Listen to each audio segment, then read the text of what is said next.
Okay, great. So we are actually all set up. Thank you everybody again for your patience.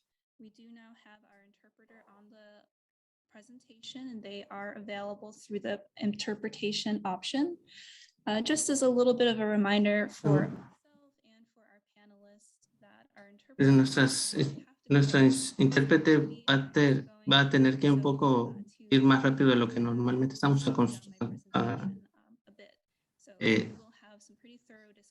aquí vamos a tener algunas discusiones que van a estar bastante animadas, así que les invitamos a prestar atención. Gracias a todos los que han venido aquí. Les pedimos que por favor envíen cualquier preguntas que tengan ustedes. Mi colega va a estar aquí para ayudar a responder las preguntas y ahora vamos a responder al final de la presentación. Mi nombre es Brianna Carrier, soy asistente al administrador de la ciudad aquí en Bakersfield. Es lo que vamos a ver la cuestión del proceso de redistritación de Bakersfield. Si tienen alguna pregunta o comentario, pueden enviarlos en cualquier momento para abordarlos. Ese número que viene a ustedes es mi línea directa aquí en la ciudad. Y aquí pueden también consultar nuestra vínculo para la página de nuestra ciudad. Y lo van a ver también en la página principal en la presentación. Muy bien. Por favor, miren, este es la ciudad, actualmente la distritación de la ciudad de Bakersfield. En las Eric Arias va a hacer la presentación. Y en verde es represente por Andrés González. En el noreste, en naranja, en Ward 3, es represente por Ken Weir. Y en el noroeste, que está en el morado, es representado por Smith. En la parte inferior suroeste es represente para Ben Freeman, lo representa, que es Ward 6. Y este es Asís. Y este es de Perry Gray. Y el Ward 7 en la sección central azul. También tenemos nuestros alcalde. Vamos a hablar sobre redistritación. Antes de seguir con el contenido, ustedes van a ver que tenemos aquí el Redistricting Partners, el logotipo que tenemos aquí. Así que tenemos a los consultores, ellos son los consultores de la ciudad, son los que nos ayudan con la análisis demográfico de la ciudad y los límites de la ciudad. Y así que y nos ayudaron con mucha de la presentación, así que van a ver ustedes su logotipo en la presentación. El redistritación es el proceso de ajustar las líneas de las fronteras cada 10 años después de que se realice el censo de los Estados Unidos. Los ejemplos bien conocidos son los distritos legislativos estatales y del Congreso, pero los gobiernos también locales también deben hacer redistritación.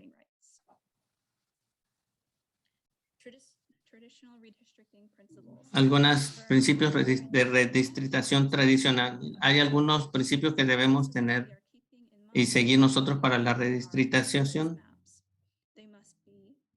Deben ser para each ward, deben ser relativamente de mismo tamaño basado en personas, no en situaciones contiguos. O sea, los distritos no deben traslaparse y mantener el interés de la comunidad, y debe seguir las fronteras de lugares designadas por el censo de la ciudad y mantener los wards compactos en cuanto a características físicas, algo que tenga sentido y que se pueda entender como los límites.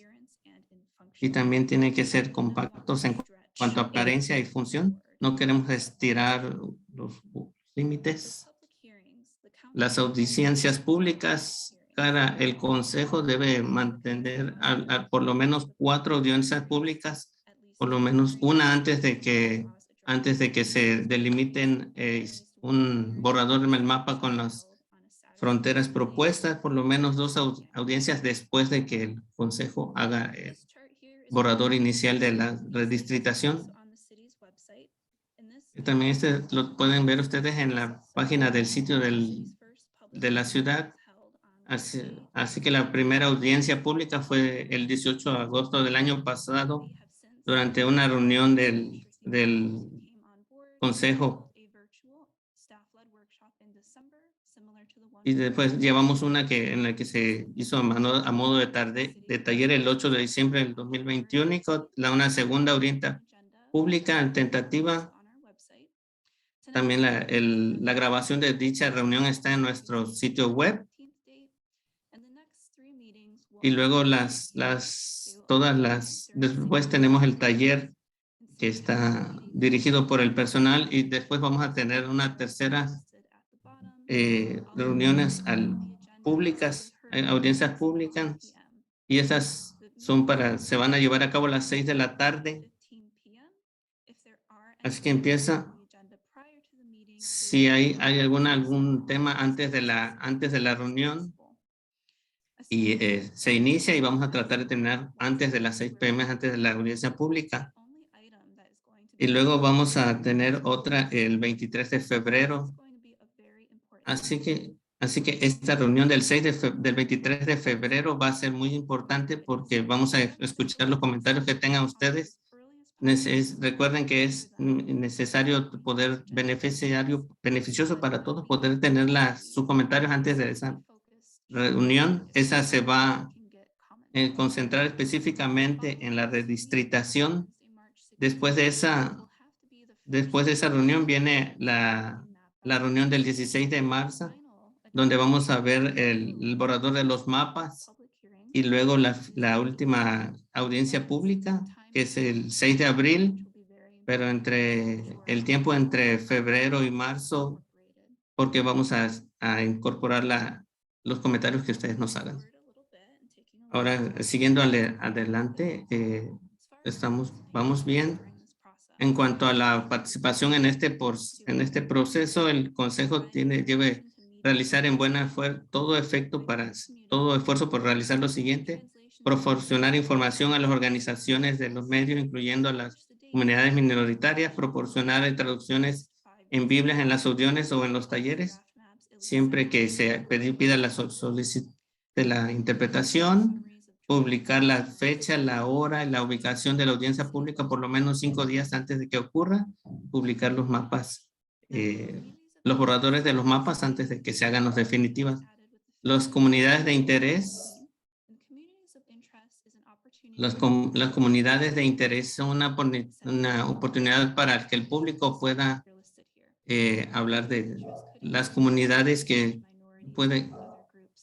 son de interés para todos. Pueden incluir, puede ser subjetiva, puede ser abierta para ser tan inclusiva como sea posible, y las comunidades cubiertas por la ley de derechos de votos están los latinos, los asiáticos y los afroamericanos,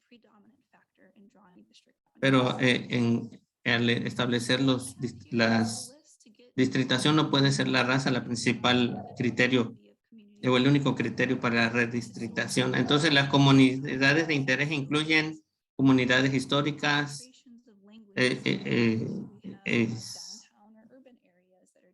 por ejemplo, si tenemos un área central con cierta comunidad específica, lo que no es una comunidad de intereses, hay 3 cosas que la ley de mapas justos prohíbe, que nada más se toma en cuenta la afiliación política a un partido, los inconvenientes y los candidatos políticos. También es difícil.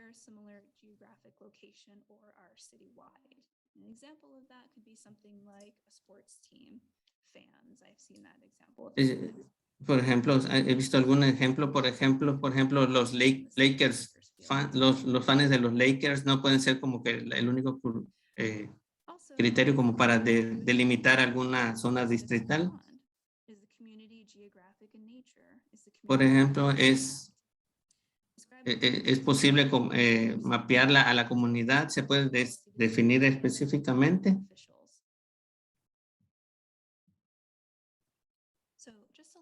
Así, yo soy algo más de información que ustedes pueden encontrar en nuestro sitio web. Ustedes también enviar comentarios y sus opiniones a nuestro buzón específico para la redistribución.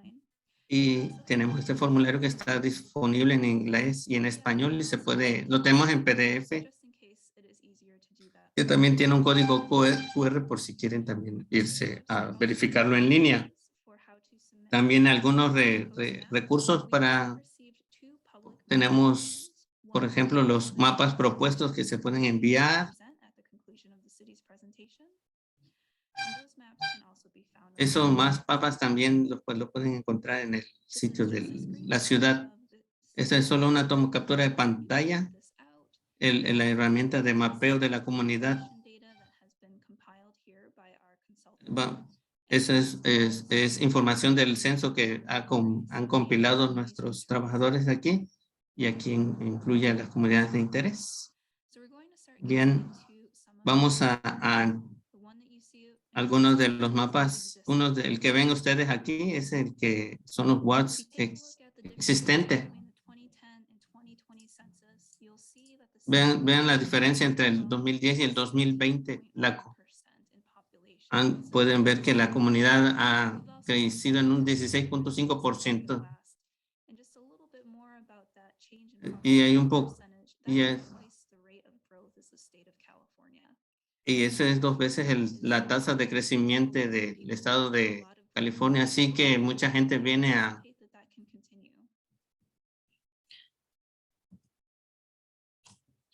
I am going to give a bit of a preview for some of the draft maps here.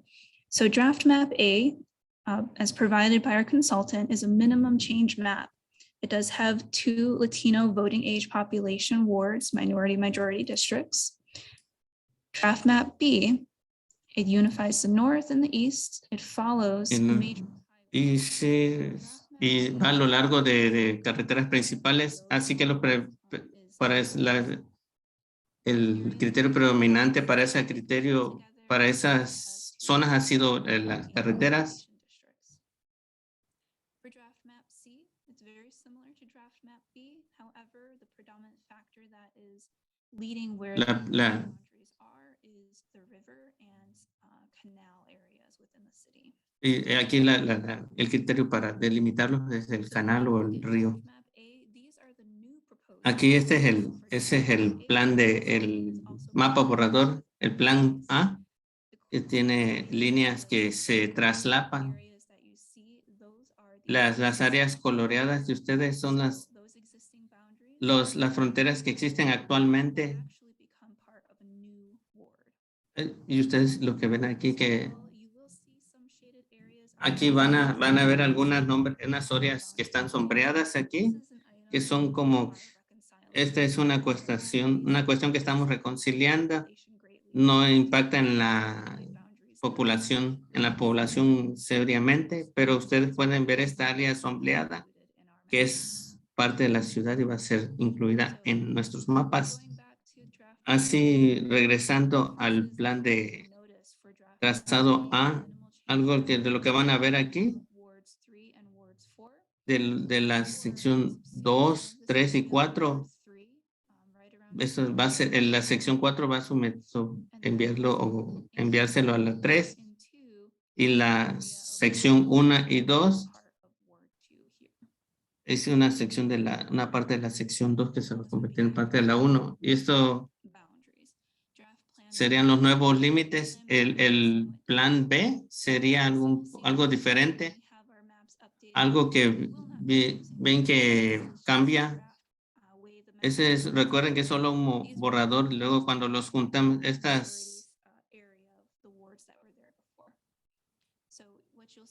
así, aquí lo que van a ver ustedes aquí es algo de cambio por aquí para la sección sureste.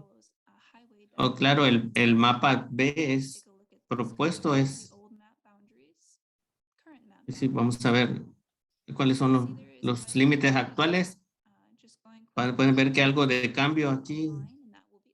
Estos nombres, estos números no se alinean, pero en el sureste aquí, en la sección 1, en la sección 2, este morado, el noreste es el 3, y aquí sería el 4, el 5, el 6 y el 7, según, conforme se puede ver por el sistema de colores. Así que sí hay algunos cambios significativos entre el plan A y el plan B. En el plan C, este es un mapa que sigue las líneas de los ríos y los canales de la ciudad.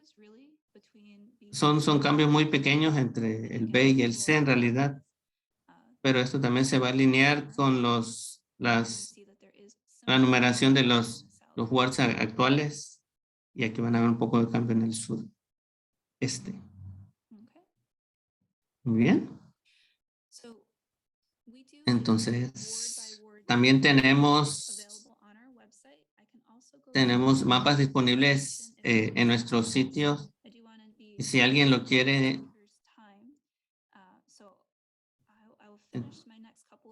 voy a terminar mis 5.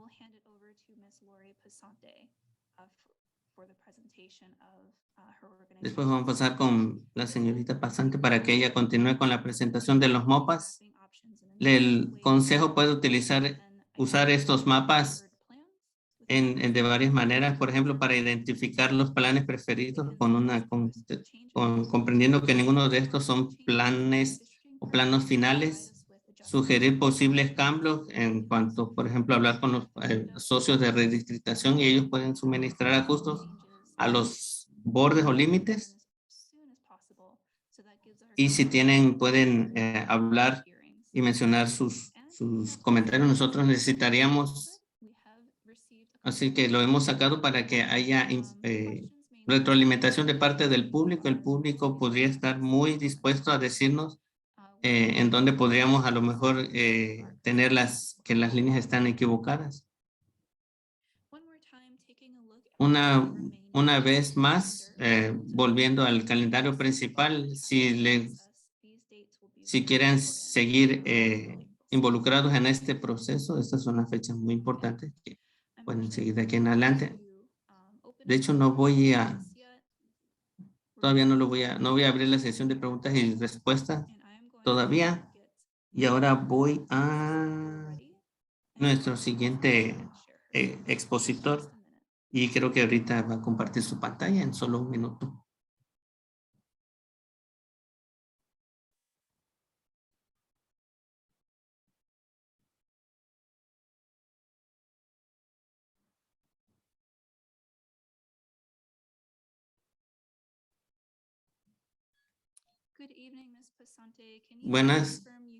Buenos días, señora Pasante. ¿Podría confirmarnos que está aquí entre nosotros y podría compartir su pantalla, por favor? Sí te puedo escuchar, pero no puedo cambiar mi nombre y no puedo compartir mi pantalla por alguna razón. Bien, gracias. Por favor, inténtalo ahora.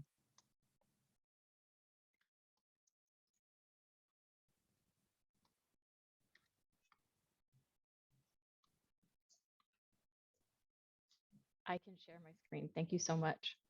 Ya puedo compartir mi pantalla, gracias. My name is Lori Pesante and Mi nombre es Lori Pesante.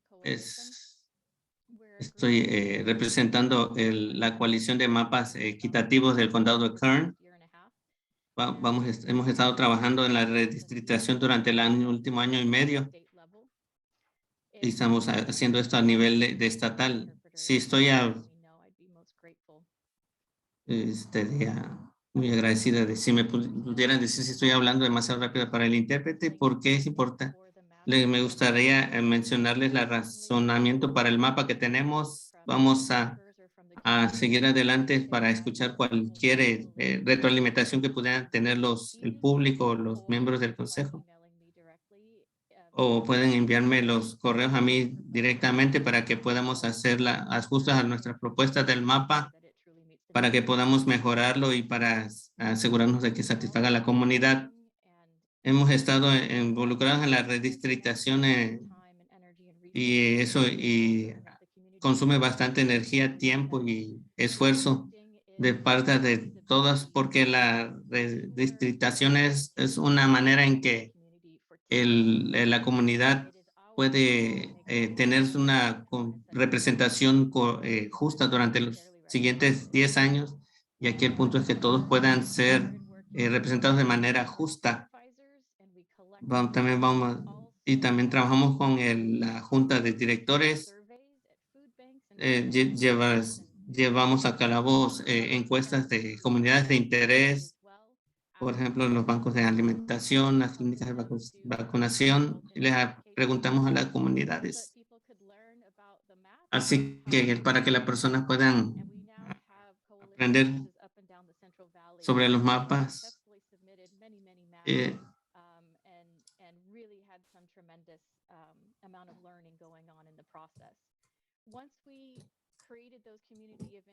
Una vez que creamos esas comunidades de interés, entonces de estas maneras vamos con el demógrafo para que nos trace los mapas y nos envíe los mapas, y después aprender cómo aplicar a sus comunidades y para su interés en las audiencias de redistritación, que es lo que estamos haciendo ahora en la ciudad de Bakersfield.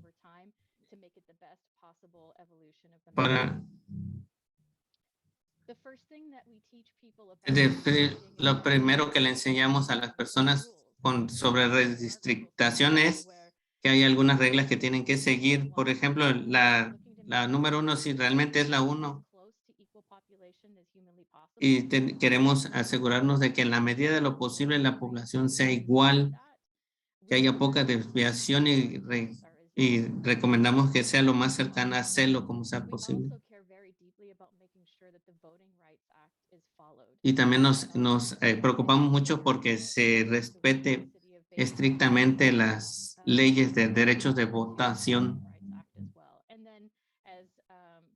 Y luego, como Brandon mencionó, también hay otros factores que hay que tomar en cuenta después.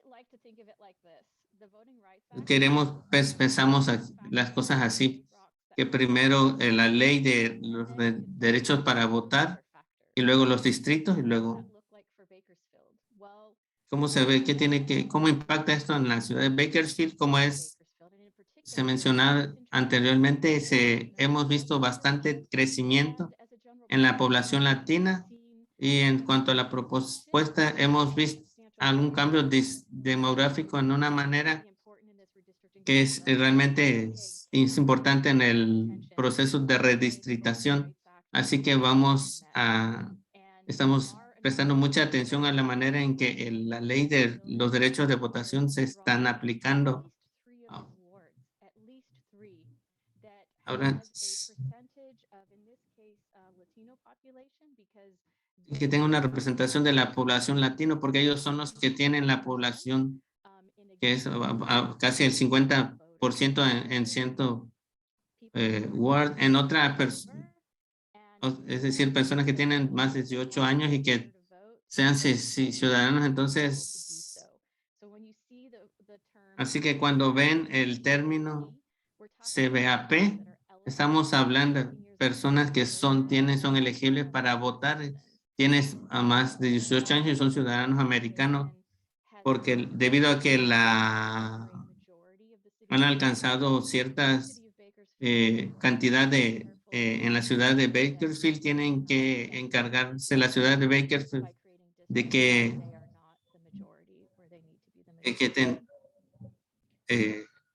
tener cuidado con la creación de los distritos en los casos en los que ellos son la mayoría, llegan a ser la mayoría. El Ward 3 es un ejemplo de libro de textos de protección de los incumbentes. Está dibujado de manera o trazado de manera que no se puede.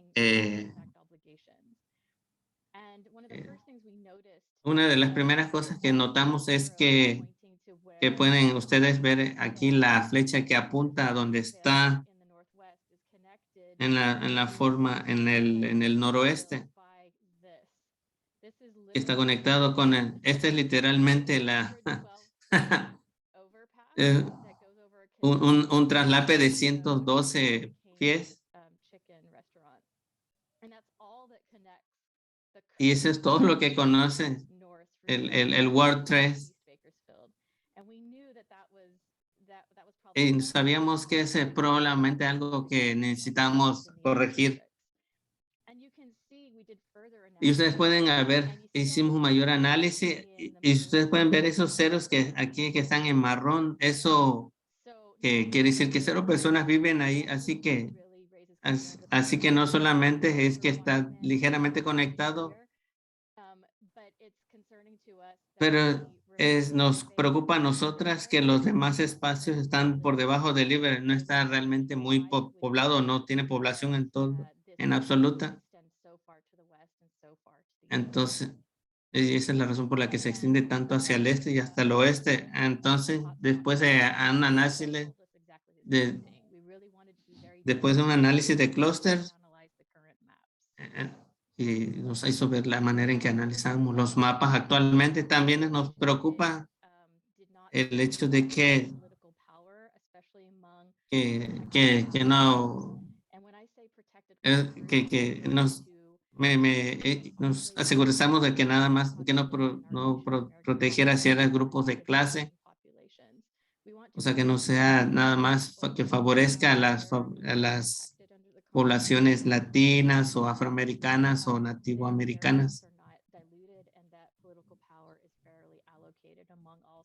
Así.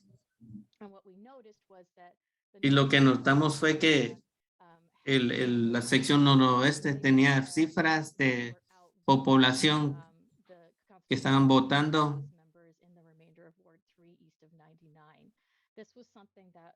Eso fue algo que nos sacó una alerta a nosotros, así que necesitamos trabajar en esto. Y de nuevo, para su comprensión,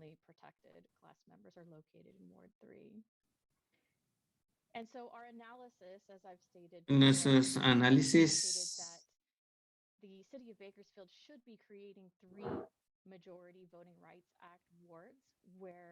indicaba que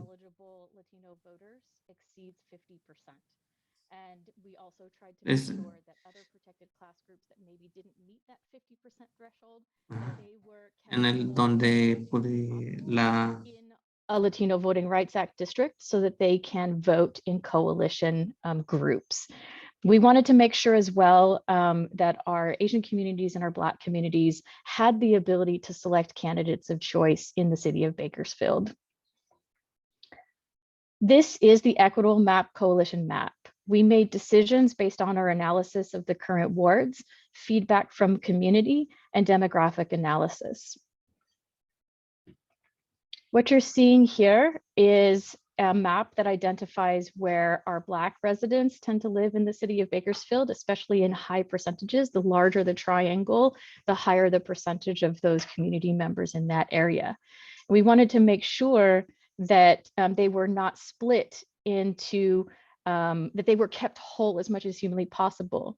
This is a current Bakersfield map, the current one that we have. And it's very close to what has been proposed as Map Plan A. And you'll notice immediately that the triangles are split into 1, 2, 3, 4 wards, rather than being kept whole as much as humanly possible in as few wards as possible so that they can have sufficient voting power to elect a Black candidate of choice. Again, we see with our Asian populations that the wards, especially between wards 6 and 7, this is the current Bakersfield map, and Map Plan A tends to do this splitting of especially our Punjabi, Indian, and other Asian American communities in Bakersfield. And so we identified this as a problem that we wanted to fix as well in the Equitable Map Coalition map.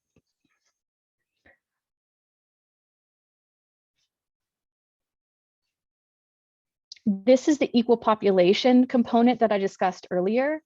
Our Equitable Map Coalition map draws the ward lines in such a way that they have extremely equal population. Our proposal currently has less than 0.5% variance, meaning that it has balanced population extremely exactly. We want to make sure and we evaluate all proposed maps based on these variances being kept very, very low, as close to zero as possible. This is the Equitable Map Coalition proposal, and I want to note that in particular, what you're seeing here is our Latino populations. You can see where they tend to be concentrated in the city, such that the Voting Rights Act obligations become pretty clear. And we have drawn Voting Rights Act districts where you see the red outline. Ward 1, which is the purple district here in the southeast, has an eligible voter Latino population of 59.6%. Ward 2 up here above it in the light blue color is 54.2%. And then Ward 7 is also a Voting Rights Act district that has 51.0 CVAP or eligible voter populations. So once we drew those 3 wards based on demographic analysis and we kept the population very, very equal, we were able to move around the lines and tinker with it in such a way that we maximized the percentage of African-American folks being kept whole in, again, and I'll go back a slide so you can see 1 and 2 for sure. And you see the percentages, we tried to keep it as high as humanly possible so that folks would have strong ability to elect candidates of choice. Ward 2 is at 19.1% eligible voter population in our Black community, and Ward 1 is at 12%, and Ward 6 is at 11%, so that we get into those double digits as much as humanly possible. And then finally, our Asian American populations, we noticed that they tended to concentrate in what you see here as kind of a beige colored ward here to the south, Ward 7, and then Ward 5 out in the west. And again, we're trying really hard to make sure that those CVAP numbers get into the high double digits as much as humanly possible. And so you can see that wards 1, 2, and 7 are our Voting Rights Act districts, and that in particular, Ward 2 is where we're going to have strong opportunities for Black candidates of choice at 19.1%. And in our Asian community, you can see that Ward 5 has a very high opportunity at 15.8% CVAP. We tried to make sure that all 3 protected class groups had strong ability to elect candidates of choice.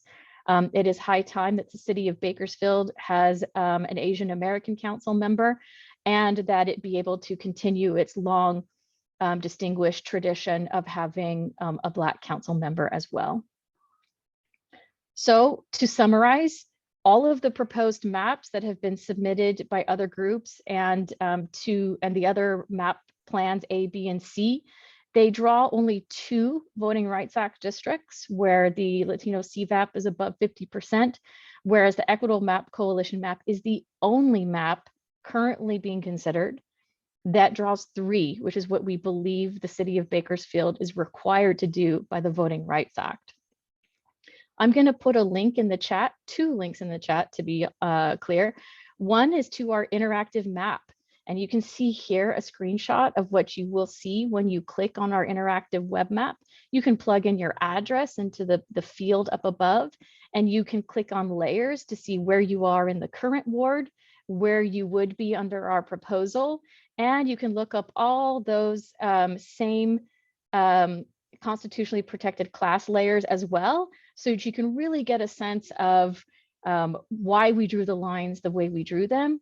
And if you see opportunities to make our proposal even better, by all means, please play around with the map and come join us at our coalition meetings on Wednesday nights. Our next one will be tomorrow night. I'm going to put a link in the chat to sign up for that as well. It's over Zoom and everybody is welcome. And I'll put that in the chat right now. And you can, of course, reach out to me directly at elpasante@doloreshuerta.org. And let me place those links in the chat right now for everybody. And again, thank you very much to the city of Bakersfield for giving me this opportunity to explain our reasoning for our map and to give me the opportunity to encourage others to participate in this very important process. Thank you, Brianna. Great, thank you, Lori. And I'm going to go ahead and do one more thing for those of our participants who are on the call still. Do really appreciate you taking the time to share your community map with us. And let me share my screen one more time. Okay, so one thing I did want to show the group that is here is also for the city's website, how to most quickly find this information, as well as the information at least included in this presentation recording, so that you'll have access to both the city's presentation tonight and to the Equity Maps Coalition. This is the city's main website, bakersfieldcity.us. If you scroll over departments under city clerk, you will see ward redistricting. So that is where the city's information is. And there was one more publicly submitted map that I wanted to at least show those who are in attendance tonight. And this is public submission number 2. Ms. Pasante's group's map is under public submission number 1. Public submission number 1 shows us what was submitted by the community group. Number 2 is what is provided from our consultant once they have done analysis on that feedback that we have received. So you can see, similar to our draft maps A, B, and C, we are provided with ward by ward data throughout these maps as well. So we were not able to have a presenter come tonight to present on this proposed map, but I wanted the community to know that their map information is also online. Also on this website, important to know, we have our dates for our upcoming hearing meetings.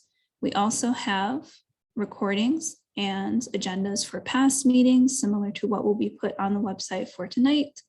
And towards the bottom now, you will see some ways that you can continue to submit your community of interest feedback. And of course, that can also be done whatever way is easiest for you, by email, over the phone. We are happy to take that feedback, however that works. So I will actually pause now for those who are in the attendees portion of the meeting.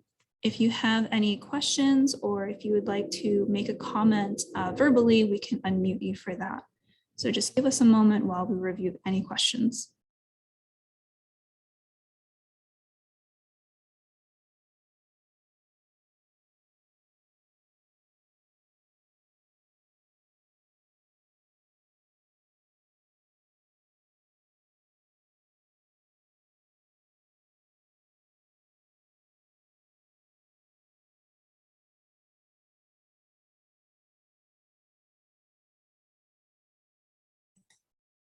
Okay, great. We do actually have a question from our presenter, and I believe I can ask her to unmute.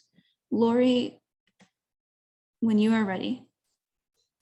Thank you. My question is, can the folks who are on the call right now raise their hand and share the community of interest that they would like to see kept whole in the maps?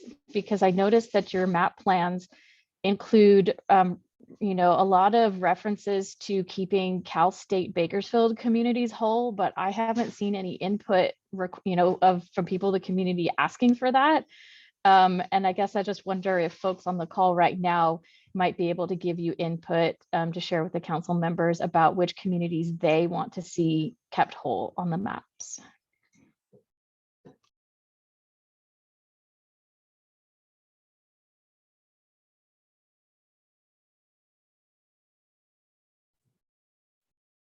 Great, thank you, Lori, for that prompt. We do have a hand up from MPrez. I'm going to ask you to unmute, and just also keeping in mind our interpreter, if you could slow your pace just a little bit for them. When you're ready, please.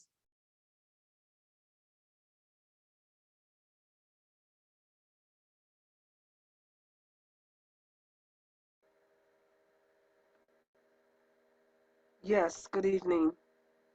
I am Empress no into Zikilelo, and I would like to see the African American communities kept whole. So my understanding is that they're in wards 1 and 2, and I believe the highest one was 5, or was with over 20%.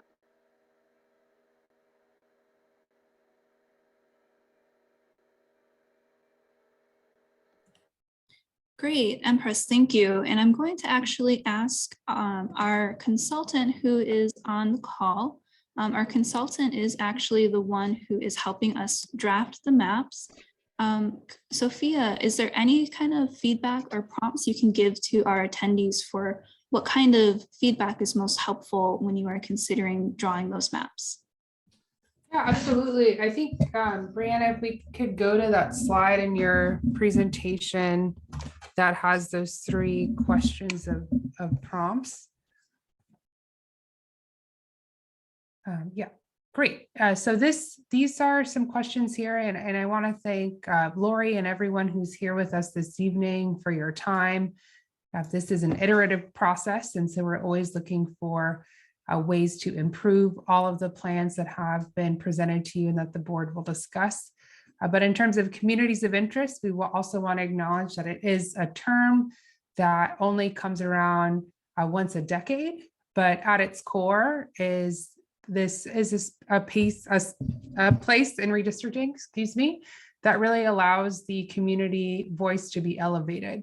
As Brianna mentioned in her presentation, this is also a criteria that is uplifted in the Fair Maps Act, which is a new California-based law that mandates cities and counties to follow some strict criteria to help with transparency.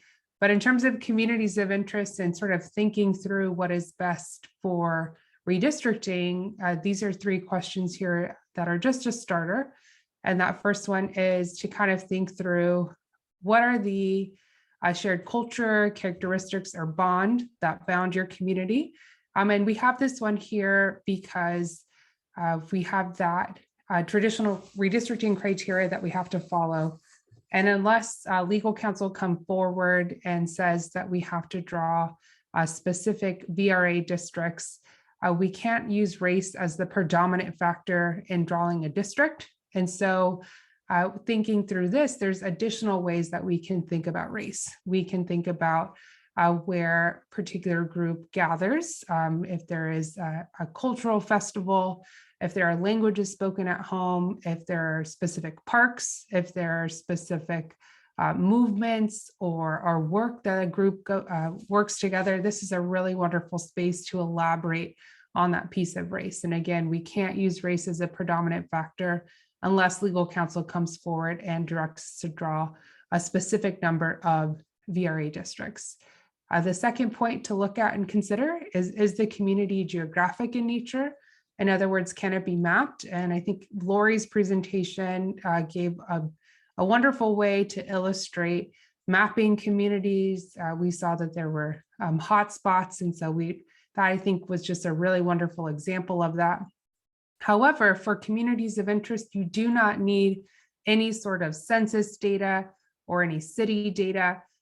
We are looking from you street names, or you can send us a screenshot of a Google map that you draw on. You can draw on the paper maps, or really give us as much detail in those streets as possible. And so this is the one that allows you to illustrate that verbally, or you can share a map as we've seen from the Equity Coalition. And the third one to think through and consider is that for this process, we are talking about representation. We are talking about changing or adjusting those ward lines, which has to do with your council members. And so describe your community's relationship with a jurisdiction. And so this instance, it is the city council members. So how is your community right now affected by what the ward lines look like? Are they currently split in multiple wards? Is your community currently kept together? And would you like to see that maintained? And so those are some just like prompts or things that are helping you think through that. But again, I think we've seen some wonderful examples this evening. And so I think for the caller who just spoke, that was saying that they'd like to see the Black community represented, I would do some follow-up questions of if you could share specific street names or a specific location, or again, if you'd like to send in a map that you've drawn or a screenshot, that would really help us ensure that we are not misinterpreting what you would like the city to look at. So I hope that helps, but I will be here for the remainder of the meeting to answer any follow-up questions. So thank you. Thank you. And we have a hand raised from Emprez. Emprez, go ahead. Yes, in regard to these critical questions that defines my community, our community, who developed the questions? That becomes very interesting to me. Who developed the questions? I can take that, Brianna. For these specific 3 questions, we at Redistricting Partners have worked on these and gave these to the city. We have been working in this redistricting cycle with over 100 other jurisdictions on this process. And these are just things that we kind of thought of that we've seen to assist folks to think through what this concept is. But if you have a better way of thinking through these questions, or if you have any ways that we can improve these, we are here to listen. We are here to work on thinking of a way that we can make this concept a little bit more digestible. So, but we did give them to the city. My apologies, but you said partners and we, and who, could you be a bit more specific as to who? Redistricting Partners is the firm that is, we're a redistricting firm based out of California that is partnering or has been contracted by the city to work with them on their process. So Redistricting Partners is a firm, a company. That's the name of the firm? Yes, correct. Is that what you're saying? Correct. And you were contracted by the city of Bakersfield? Correct. They put out an RFP that was public, and we applied as one of the firms, and we were the ones who were awarded the contract. And if you have any more specific questions on that, I think Brianna or someone from the city may be more appropriate to answer those.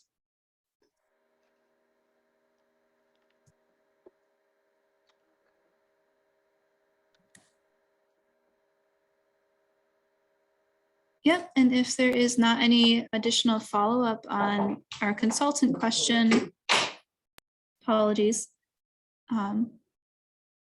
Emprez, we still have time here for additional commentary and feedback. Thank you for your comments so far.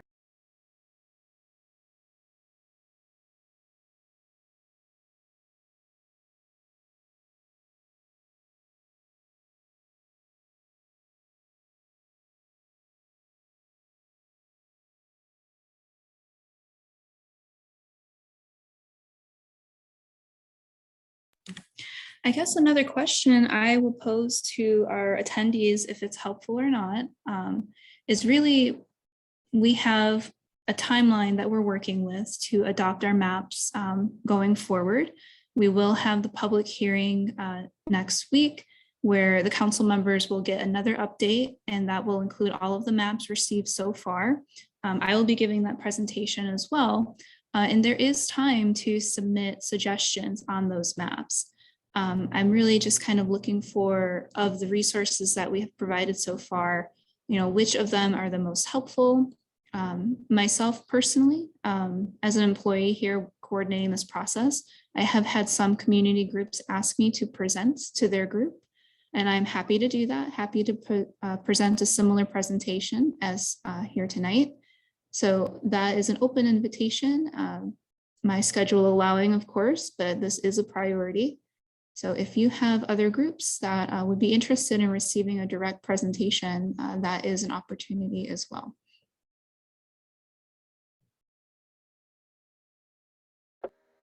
Is Lori still, are you still there, Lori? I am, yes. So would, in tomorrow's meeting, I would like to see these critical questions addressed. I think that it needs to be looked into.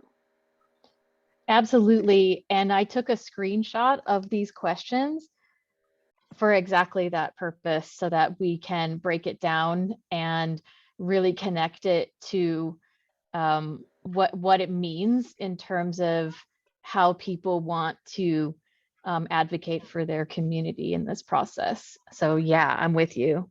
Your questions are just really, really important questions. Thank you.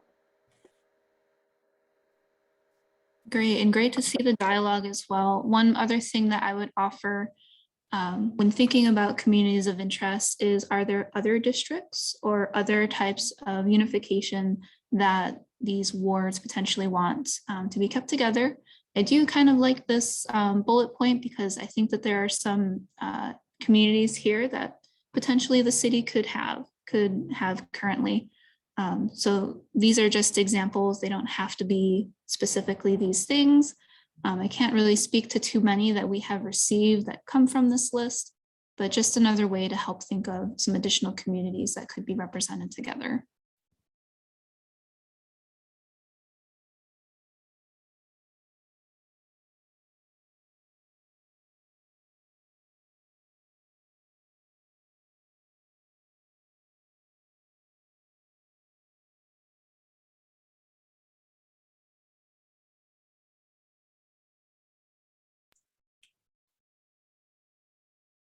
Brianna, is it okay if I add some additional things that may be helpful?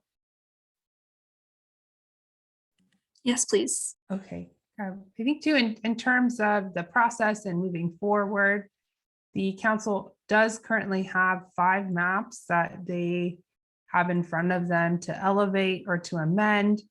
So as the community is looking towards the next public hearing, and again, Brianna, could you remind us all when that is, what time it is, and how the community can attend?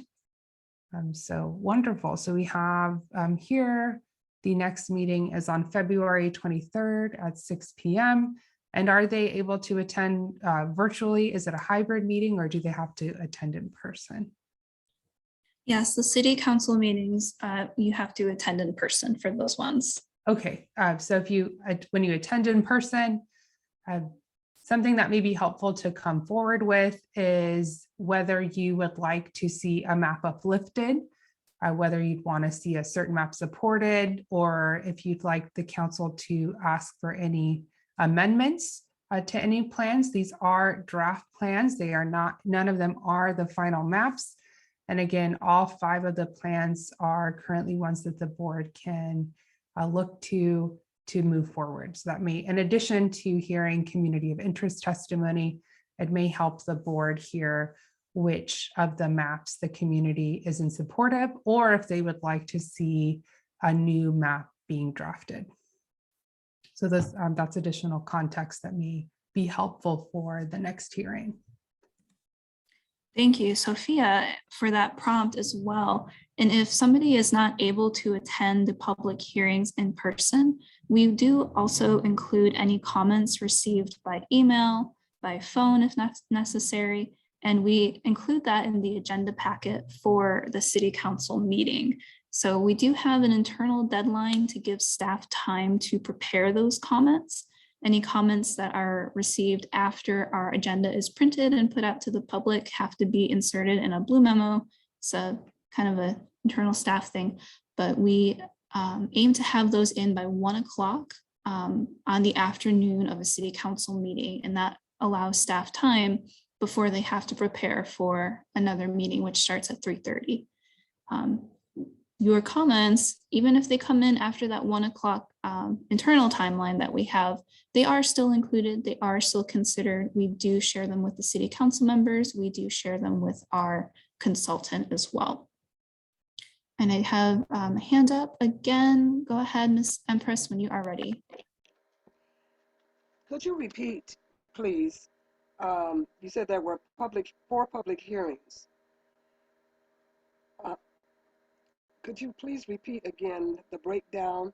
There was two before, and I was trying to take notes. We're moving pretty fast here. And I know that the last one was one on Saturday, on the weekend, Saturday or Sunday. You had two before a certain time, one at a certain time. Could you repeat that, please? Let's see, council shall hold at least 4 public hearings. Okay, before the council draws the map.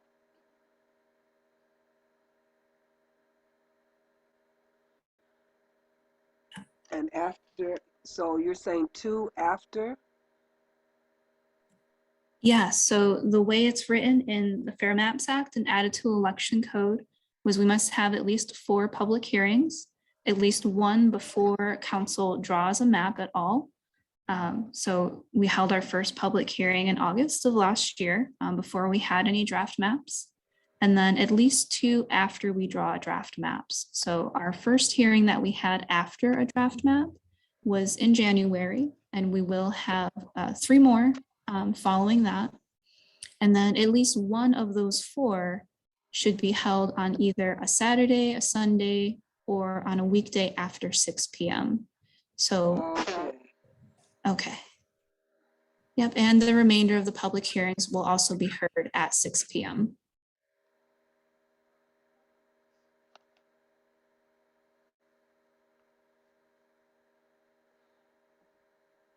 So to Lori, the first public hearing then that was held last August, and how much notice, how much engagement was the public or the community given, and what type of notice was put out there? Lori, you stated in your presentation that you've been working on this for like a year and a half. So I'm assuming that was around the time of the August, the first public hearing is when you began working on this, or the organization? Yes, the short answer to your question is that I was present on August 18th. And if I remember correctly, I was one of only 2 speakers, and the second speaker was someone who I had asked to come help me see how things were going to be described and explained to be able to help the community understand how to engage. But people had received the standard 72 hours notice that's given for any council meeting, and it was an item on the agenda, but it was before Redistributing Partners was contracted as the consultant to help with the process. And there was no, to my knowledge, there was no other outreach, and so there was no community participation.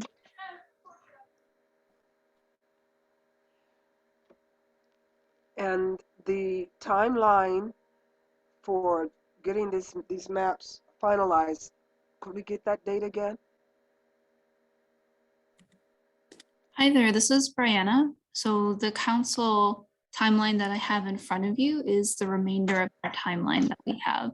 The city does technically have until April 17th because our next general election is in November, but the only city council meeting that falls before the 17th is on April 6th. So that's going to be the final vote adopting draft maps. Yep, and one more thing. The first reading of the ordinance will have to take place on March 16th. So truthfully, by March 16th, the council will have had to have selected a map. So they'll have the first reading in March 16th, the second reading adopting the map in April. Well, do you feel, Lori, Brianna, that there has been sufficient time, that we have sufficient time left to clearly understand this redistricting process speaking as a community resident and just being brought in. The first I heard of a redistricting map was last summer. So I guess that would have been August. Yes, August.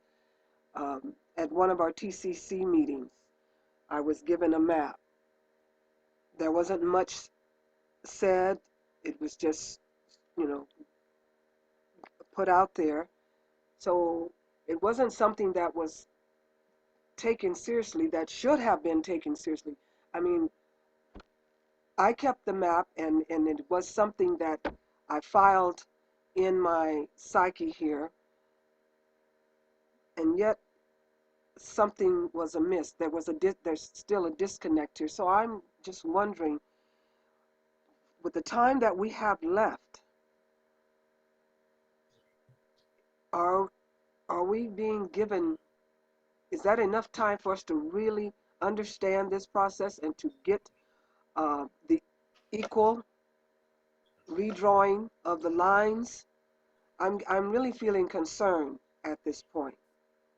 This is why I have made a request on behalf of the coalition to be able to give the presentation that I gave tonight to the council members at the meeting on the 23rd, because one of the things that has not happened yet is the council has not had any open discussions where they, speak to the consultant demographer about,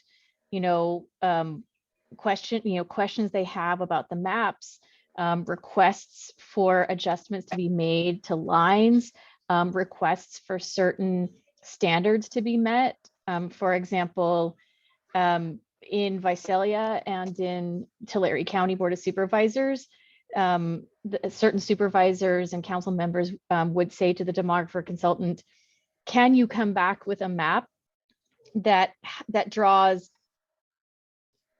3 Voting Rights Act districts where you have eligible voter percentage above 55%, or something like that, where they're giving instructions to the demographer consultant. I haven't seen that process unfold yet in the city of Bakersfield. And so we've made a request to the city to be able to present as a map author and to allow other map authors to present their maps to the council in the next hearing. So that there can be a more vibrant, we can move the conversation along where the council members are giving their feedback and giving their instructions to the consultant, because I have not seen it work very well when an elected body is being asked to essentially go through that entire process and select a map in the same hearing, which is what looks like is going to happen, is about to happen here on the 23rd. But I would suggest also that we can talk about this in the Equitable Map Coalition meeting tomorrow night to really get a better sense of what some of the context is and how best to empower people to participate in this process, given what is unfolding, because it's every place is different, Brianna, could I just make a quick comment on something I think I heard from Lori? Yeah, sure. I have a comment too, but please go ahead.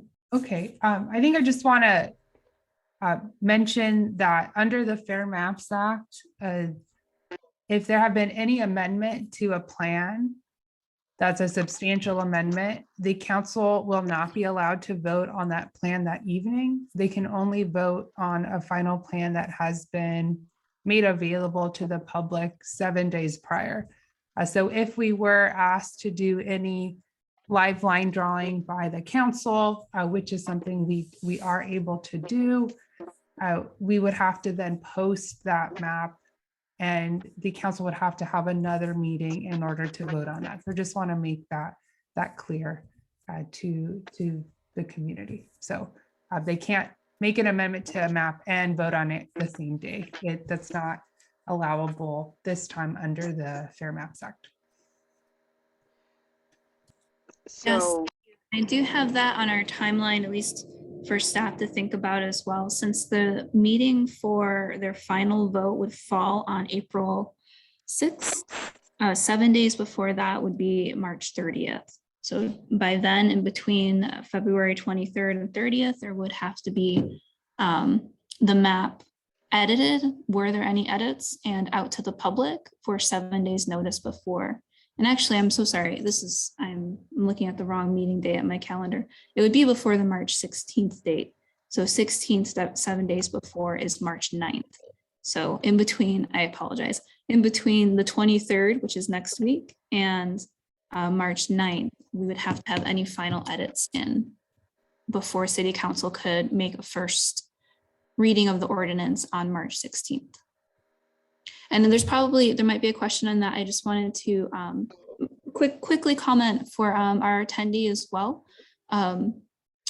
There was a slight delay this year, and this is, everybody faced this delay. This is not unique to Bakersfield, but there was a slight delay in the release of redistricting data. And you'll see that some of the requirements for the number of meetings also have delays for how many meetings you can have before and after. You can have as many as you want before census data is released, but after census data was released, which for the state of California, they actually use the last addresses for the inmate population. So once that is allocated out, that is what jurisdictions in the state of California are using. So there was some slight delay, and that has to do with the census overall. That being said, if there was a map for our attendee that you saw over the summer, I am assuming that that was a map, a current map, or maybe something promotional. There would not have been any draft maps out prior to the release of the state's redistricting data. But good and salient that you had the issue on your mind very early. I guess the one thing I would add too is there is still time. It is a very quick turnaround, at least for the remainder of our process that we have here. But I do firmly believe that there is still time to get the feedback and to get the turnaround. I say that fully keeping in mind that our consultant is working with many partners across the state. So that is why it is important to get the community feedback and the council feedback and the council members feedback so that we can get direction on which maps we will do a final vote on.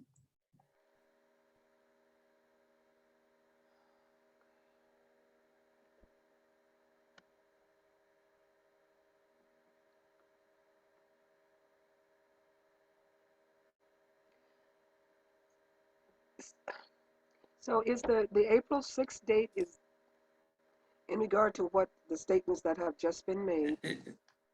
Entonces, April 6th date firm? entonces la fecha del 6 de abril es, Oh, the April 6th date is la fecha del 6 de abril es una fecha, es una reunión regular del Consejo del Ayuntamiento. So that's the reason that we've put that as the Esa es la second. razón, porque le dijimos que va a ser para entonces una segunda lectura. And as the map adoption, to adopt the map. Y So, ese es para la adopción del mapa. oh, I'm sorry, I don't know if somebody else was going to speak. Yes, so that would be when the map Sí, sí, is adopted. ese, However, it needs to be en esa fecha adopted se adoptaría el mapa, pero Sofía, necesita haber dos lecturas para adoptar el mapa, como decía Sofía anteriormente, que eso es entre la reunión de marzo y la reunión de abril. Entonces no habría ningún mapa que se pudiera agregar como propuesta. Así que el mapa final que va a adoptar el Consejo, en realidad tendré, y como lo puse, era el 9 de marzo. Sí, así que para el 9 de marzo va a estar, pueden ser diferentes mapas, pero los mapas finales que necesitan hacerse disponibles al público van a estar para el 9 de marzo, que ya no se podrán modificar.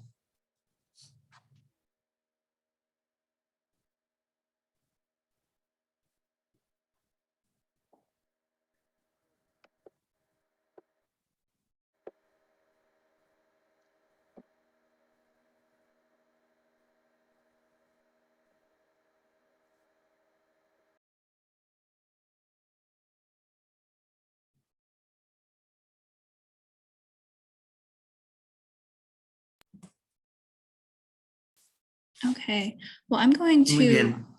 Voy a, Maybe people are thinking I'll give you a les voy un momento para que lo que hayan visto, voy a dirigirme hasta la parte final de nuestra presentación. Si tienen alguna otra pregunta más adelante, después de esta reunión, o que quisieran ustedes enviárnoslo a nosotros o a nuestros consultores, por favor, manténganse involucrados, es lo que les estamos pidiendo.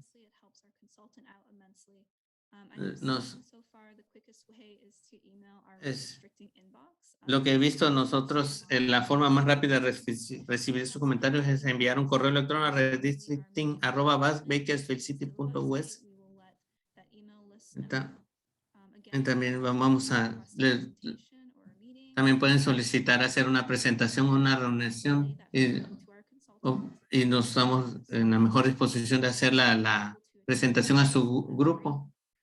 Y si pueden asistir a las audiencias en presencial sería bueno, pero también pueden enviar sus comentarios por el correo electrónico, por teléfono, también es posible.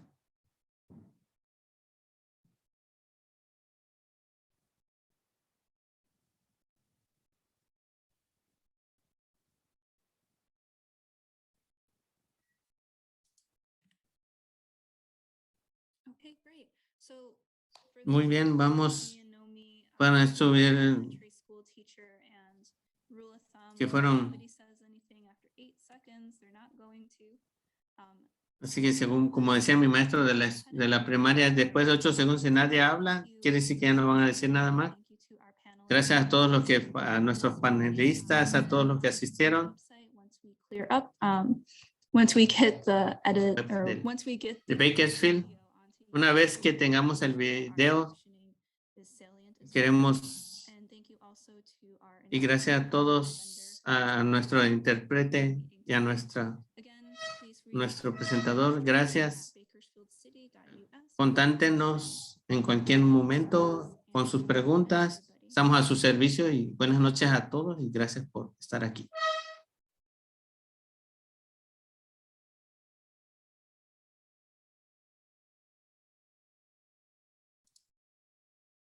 It's been a pleasure.